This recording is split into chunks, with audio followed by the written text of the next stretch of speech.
La COP23 s'est ouverte ce lundi 6 novembre 2017 à Bonn en Allemagne dans un contexte d'urgence climatique. Pour la première fois depuis l'annonce en juin par Donald Trump du retrait américain du pacte historique, les acteurs du climat vont se retrouver autour de la table pour tenter d'atteindre un objectif toujours plus difficile à tenir. Entre autres, la limitation ou la réduction des émissions de gaz à effet de serre par le biais d'une contribution volontaire à l'horizon 2025 ou 2030. Pour certains responsables ONG, des résultats sont attendus.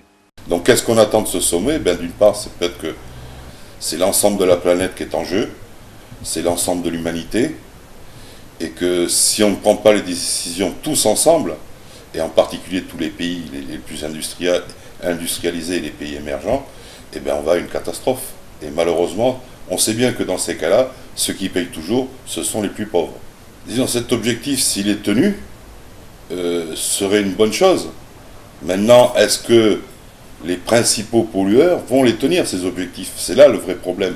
Et c'est là la vraie problématique. Le réchauffement de la planète, la fonte des glaciers menace plusieurs États dont le Gabon qui n'est pas épargné par la montée des eaux, dont la ville de Port-Gentil en particulier.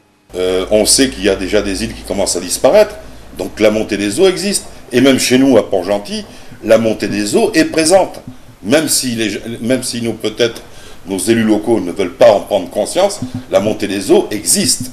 Elle est là. Et ces objectifs, d'ailleurs, quand vous parlez des objectifs que certainement notre président va ratifier à la fin du sommet, nous aussi on les subit.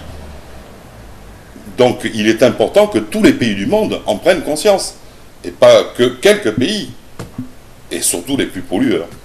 Et de la volonté politique, il en faudra aux délégués de près de 200 pays réunis pour la COP23. Certains redoutent que la position des États-Unis influence d'autres nations de manière négative. Signés fin 2015, les accords de Paris ont été à ce jour ratifiés par 168 pays.